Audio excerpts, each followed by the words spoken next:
Assalamualaikum Bu. Waalaikumsalam. Atas nama Nak Rifana ya? Betul Ibu. Silakan duduk Bu. Nak Rifana, bagaimana kabarnya hari ini? Baik, Alhamdulillah baik Ibu. Kalau tidak salah, Nak Rifana ini yang ikut kegiatan eskul tari ya? Iya betul. Bagaimana kegiatannya kira-kira ini Nak sebagai anggota eskul tari? Punya kesibukan apa kira-kira ini? Kebetulan Bu, kami akan mengadakan presentasi ini nanti hari Minggu. Jadi saya dan teman-teman cukup sibuk Bu. Jadi Nak Rifana ini punya kesibukan untuk persiapan lomba ya? Iya betul Ibu.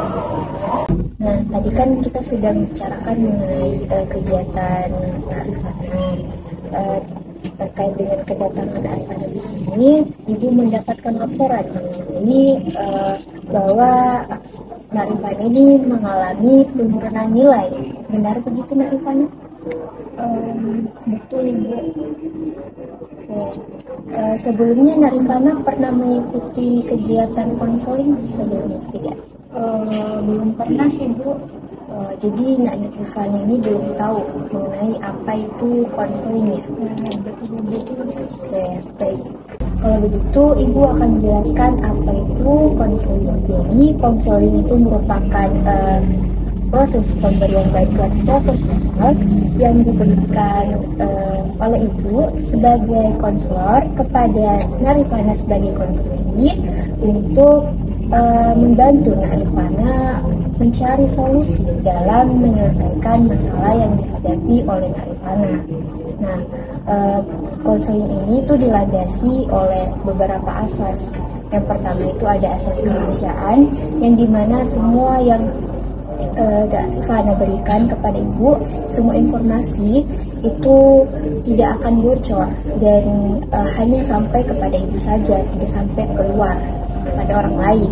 Yang kedua ada asas kesukarelaan, di mana Nak Rifana datang ke sini secara sukarela tanpa ada paksaan oleh orang lain.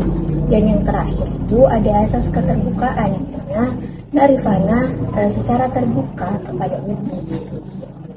Bagaimana Nak Rifana, sudah paham? Baik Ibu, saya cukup paham. Baik, terkait waktu konseling ini, pertemuan kita ini dibatasi oleh waktu. Kita akan melakukan proses konseling kurang lebih sekitar 40 menit. Bagaimana Nak Rifana, setuju? Baik Ibu, Tapi dengan adanya waktu yang terbatas ini, Nak Rifana tidak usah khawatir. Jika misalnya permasalahan Nak Rifana belum selesai, kita akan mengadakan proses konseling selanjutnya. Baiklah, kita sudah menyepakati waktu yang digunakan. Nah, Ibu mau tanya, bisa Nak Rifana menceritakan permasalahan yang sedang Nak Rifana hadapi sehingga mengakibatkan Nak Rifana mengalami penurunan nilai? Iya Ibu, saya selalu membayangkan rasa cemas dan takut memikirkan ujian Ibu. Saya membayangkan diri saya akan gagal, saya tidak akan berhasil, saya akan mendapatkan nilai rendah dalam ujian Ibu. Hal ini membuat saya tidak percaya diri dan sulit untuk fokus belajar Bu. Ibu mengerti bahwa Nak Rifana merasa cemas dan takut gagal. Tapi apakah bisa Nak Rifana jelaskan lebih detail bayangan kegagalan apa yang kamu alami, apa yang kamu bayangkan jika Nak Rifana ini gagal? Saya membayangkan kami marahi orang tua yang kemudian saya akan merasa mengecewakan teman-teman saya Bu, merasa malu pada diri saya sendiri. Saya juga takut tidak bisa mencapai target nilai yang saya harapkan Bu. Sepertinya Nak Rifana merasa banyak tekanan dan kekhawatiran. Apakah Nak Rifana pernah membicarakan kekhawatiran Nak Rifana ini kepada orang lain, mungkin seperti orang tua Nak Rifana atau teman-teman? Belum Bu, saya takut mereka akan menganggap saya lemah dan tidak mampu. Oke. Penting untuk diingat bahwa setiap orang pasti pernah merasakan yang namanya rasa cemas dan rasa takut, termasuk saat menghadapi ujian. Hal ini wajar dan manusiawi.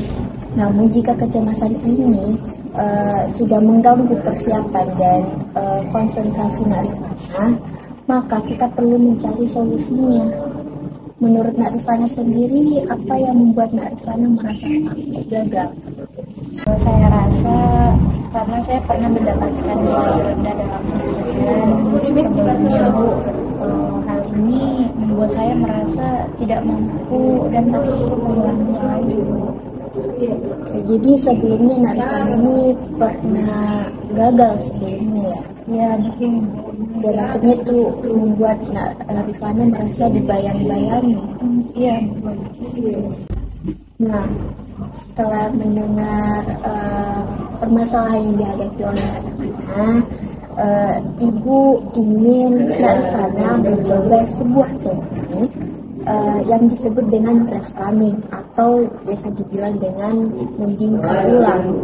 Jadi, reframing adalah cara untuk melihat situasi dari sudut pandang yang berbeda dengan fokus pada hal yang positif dan kesempatan atau peluang yang ada.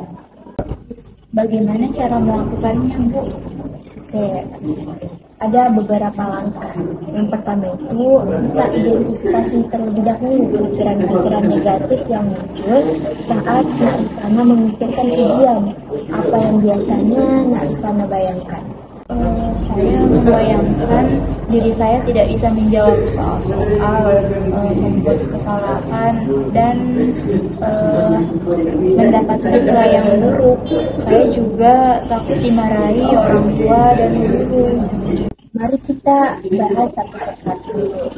Menurut Narifana, seberapa besar kemungkinan Narifana tidak bisa menjawab soal-soal? Apakah Narifana sudah belajar dengan tekun dan memahami materi pelajaran? Iya Bu, saya sudah belajar dengan giat dan merasa cukup memahami materi. Bagus, berarti Narifana memiliki peluang besar untuk menjawab soal-soal dengan baik. Bagaimana dengan kemungkinan untuk membuat kesalahan? Apakah semua orang selalu harus sempurna? Bukankah kesalahan adalah bagian dari proses belajar, Narifana? Benar Bu, saya rasa semua orang pasti pernah membuat kesalahan. Tepat sekali. Dan bagaimana dengan nilai yang buruk? Apakah nilai ujian tersebut bisa menentukan segalanya? Apakah Narifana tidak bisa sukses di masa depan jika mendapatkan nilai rendah? Tidak Ibu, saya yakin masih banyak cara untuk mencapai kesuksesan, meskipun nilai ujian saya tidak sempurna. Nah, sekarang kan Narifana sudah mulai melihat situasi dari sudut pandang yang berbeda. Sekarang, Narifana, mari kita bingkai ulang atau reframing pikiran-pikiran negatifmu yang menjadi lebih positif dan lebih realistis. Bagaimana caranya Bu? Baik, jadi alih-alih membayangkan Narifana gagal, bayangkan diri Narifana menjawab soal-soal dengan penuh percaya diri dan menyelesaikan ujian itu dengan baik. Bagaimana perasaan Narifana saat itu? Saya merasa lega dan senang. Bagus. Sekarang Narifana coba ulangi kalimat yang Ibu sebutkan. Ujian ini adalah kesempatan bagi saya untuk menunjukkan kemampuan belajar dan meraih hasil yang terbaik. Ujian ini adalah kesempatan bagi saya untuk menunjukkan kemampuan belajar dan meraih hasil yang terbaik. Bagus sekali Narifana.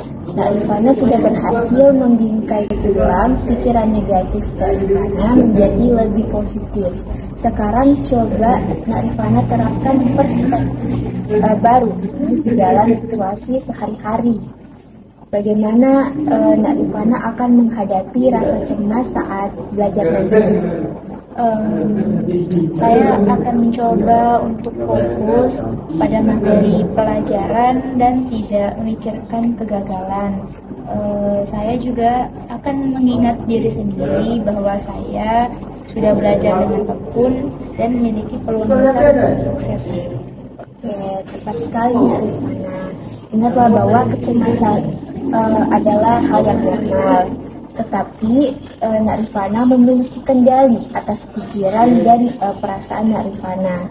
Teruslah berlatih teknik tadi yang sudah diberikan dan terapkan perspektif baru dalam hidup Nak Rifana. Ibu yakin Nak Rifana bisa mengatasi kecemasan ini dan meraih hasil yang lebih optimal dalam menjalankan ujian. Baik Ibu, sebelumnya terima kasih banyak Bu. Saya akan berusaha yang terbaik. Kami Nak Rifana. Baik, jika begitu, apakah masih ada hal yang ingin Nak Rifana sampaikan? Tidak ada Ibu. Oke, berhubung waktu kita ini sudah hampir habis, mari kita akhiri proses konseling ini sampai di sini saja. Sebelumnya, mari kita simpulkan hasil pembicaraan kita tadi. Di awal, Nak Rifana mengatakan bahwa prestasi atau nilai Nak Rifana menurun diakibatkan karena rasa cemas dan rasa takut saat memikirkan ujian, karena Nak Rifana dibayang-bayangi oleh rasa takut atas kekecewaan dari orang lain, gitu kan Nak Rifana? Iya betul. Coba Nak Rifana simpulkan apa saja yang sudah Nak Rifana pahami dari proses konseling ini. Yang terbaik, jadi Bu, yang dapat saya simpulkan dari kegiatan konseling kita itu, yang pertama saya harus mengidentifikasi pola pikir negatif saya. Kemudian yang kedua, saya harus menentang pikiran-pikiran negatif saya Ibu terhadap kecemasan saya dalam menghadapi ujian nanti. Kemudian selanjutnya saya harus menerapkan perspektif yang lebih positif lagi dan realistis dalam kehidupan sehari-hari saya. Jadi kita sudah mau melakukan apa setelah proses konseling ini? Bagaimana perasaan Nak Rifana setelah mengikuti proses konseling kita pada hari ini? Alhamdulillah Ibu, saya merasa lega setelah mengikuti konseling kita pada hari ini. Alhamdulillah. Bagus. Semoga Nak Rifana bisa menjalankan langkah-langkah tersebut tadi yang sudah Nak Rifana sebutkan dengan sungguh-sungguh. Kalau begitu sesi konseling ini dapat kita akhiri, dan Nak Rifana jangan sungkan lagi untuk datang ke sini menemui Ibu jika memiliki kesulitan. Baik Ibu, terima kasih banyak. Kalau begitu saya pamit Bu, sebentar lagi juga ada kelas selanjutnya Bu. Oh ya, sudah ada kelas ya? Iya Bu, begitu.